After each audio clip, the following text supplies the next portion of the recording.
इस बार का जो चुनाव है लोकसभा, पहले टर्म में ही आपके यहाँ वोटिंग है। ये चुनाव बाकी चुनावों से कैसे अलग है, मतलब पिछले लोकसभा के चुनाव से? आप कुछ हफ्ते पहले अयोध्या से आए हैं प्रभु श्री राम के दर्शन करके। उससे पहले कुछ वीडियोज़ हमने सोशल मीडिया पर देखे कि आपकी कुछ टिप्पणियाँ थी श्री रामचंद्र को लेकर के, जो जिसे हम विवादित टिप्पणी कह सकते हैं। आप सीएए और एनआरसी के अगेंस्ट में आप अलग अलग मंचों पर दिखते रहे हैं उसके विरोध को लेकर के।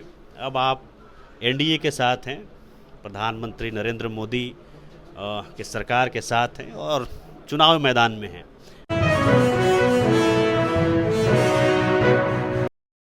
नमस्कार, मैं हूं विपुल और आप देख रहे हैं डेमोक्रेसी एक्सप्रेस। लोकसभा चुनाव को लेकर के हम अलग अलग संसदीय क्षेत्रों में घूम रहे हैं, लोगों से बातचीत कर रहे हैं। उसी दौरान हम बिहार के गया में पहुंचे हैं और हमारे साथ बिहार के पूर्व मुख्यमंत्री जीतन राम मांझी जी हैं, जो कि गया संसदीय क्षेत्र से इस बार एनडीए के उम्मीदवार के तौर पर मैदान में हैं। हम उनसे बात करेंगे। सबसे पहले तो सर आपका स्वागत है। चलिए, धन्यवाद आपको स्वागत के लिए। सर, मेरा पहला प्रश्न ये है कि आप सर इस उम्र में पॉलिटिक्स में तो एक्टिव है ही, आप लगातार अपने क्षेत्र में प्रतिदिन घूम रहे हैं। इतना एक्टिव आप फिजिकली भी हैं क्षेत्र में, इसका राज क्या है सर? देखिए, आदमी कोई भी काम करता है उसका माइंड सेट होता है, डिटर्मिनेशन होता है। और जब आदमी डिटरमाइंड हो जाता है कि ये काम हमको करना है तो उसके सामने कोई समस्या नहीं आती है। तो हम बचपन से ही एक काम को किया है, सब काम को फुल डिटर्मिनेशन के साथ और फुल फेथ के साथ, विश्वास जिसको कहते हैं, एक काम करेंगे ही। हम पॉलिटिक्स में आए, ये निर्णय बहुत आसान नहीं था। एक गरीब घर का आदमी, उसमें सरकारी नौकरी कर रहा था, छोड़ करके राजनीति में आना। दुनिया का जितने भी आदमी मिले सब लोग कहा कि हम पागल हो गए हैं, बट डिटर्मिनेशन था। हमने कहा कि जो होगा हम राजनीति में जाएंगे, राजनीति में आए। आज भी यही है। 9 महीना मुख्यमंत्री बिहार का रहने का मौका मिला, शुरू किया था काम, लेकिन संयोग बस ज़्यादा कंटिन्यू नहीं कर सके। इस काम को लेकर के सर आप आपने चर्चा की थी कि फल्गु जो नदी है गया में, आप ड्रीम प्रोजेक्ट बता रहे थे, वो आपका है। उसी बात की चर्चा कर रहे हैं कि हमने शुरू किया था लेकिन हमको रहने नहीं दिया गया। तब मन में ये बात थी कि लगता है कि वो स्वप्न पूरा होगा कि नहीं होगा। तो जो डिटर्मिनेशन की बात कही, आप कही कि इस उम्र में भी आप कैसे इतना काम कर रहे हैं, देख रहे हैं, सुन रहे हैं। बहुत कम राजनेता हैं जो इस उम्र में इतना एक्टिव है। तो लोगों के पास लोभ लाभ की बात रहती है, हमारे पास लोभ लाभ की बात नहीं, हमारे पास जन भावना की बात रहती है। चलिए सर, अब एक चुनाव से प्रश्न ले लेते हैं। इस बार का जो चुनाव है लोकसभा, पहले टर्म में ही आपके यहाँ वोटिंग है। ये चुनाव बाकी चुनावों से कैसे अलग है, मतलब पिछले लोकसभा के चुनाव से? देखिए, एक मायने में अलग हमको समझ में आता है, जिसकी चर्चा आज माननीय मुख्यमंत्री ने भी किया। जीतन मांझी बिहार का 9 महीना मुख्यमंत्री रहा, चर्चित मुख्यमंत्री रहा, काम किया। जीतन मांझी बिहार का विधानसभा में 8 बार विधानसभा सदस्य चुन के गया। ये दोनों बात ऐसी है कि इस रूप में यदि वो पार्लियामेंट में जाता है तो पार्लियामेंट के सदस्य के रूप में जो भी बोलेगा उसकी वजन होगी और उस वजन से बिहार का, गया का कल्याण होगा। तो ये बात सामने आती है और हम समझते हैं कि गांव-गांव, जरा के लोग यही बोल रहा है कि हम एक एमपी को वोट नहीं दे रहे हैं, हम एक भारत सरकार के मंत्री को वोट दे रहे हैं। अब यही भावना से लगता है कि यहाँ कोई कंपटीशन नहीं है, सब समीकरण ध्वस्त है। और उस चीज़ को आज माननीय नीतीश कुमार जी ने भी हवा दे दी कि मांझी जी जीतेंगे तो कुछ और होंगे। तो प्रकारांतर से उन्होंने कह ही दिया। तो इस तरह से बिहार की जनता और खासकर गया की जनता, जो विगत कई एक चुनाव में यहाँ का सांसद वैसे हुए थे जो पार्लियामेंट में अपना मुंह भी नहीं खोलते थे, तो लोग को आशा बन गई, क्योंकि वो लोग सांसद थे, चुनाव जीत के गए थे समीकरण बस। लेकिन इतना वजन लेकर के जो पूर्व मुख्यमंत्री रहा हो, 8 बार विधानसभा का सदस्य रहा हो, और वो जाएगा पार्लियामेंट में, तो ज़रूर उसकी बातों की वजन होगी जिसका लाभ गया को मिलेगा। आप कुछ हफ्ते पहले अयोध्या से आए हैं प्रभु श्री राम के दर्शन करके।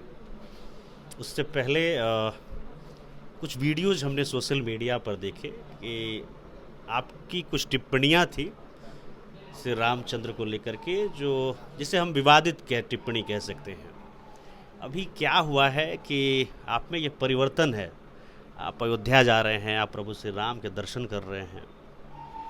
ये प्रश्न ही गलत है आप लोगों का।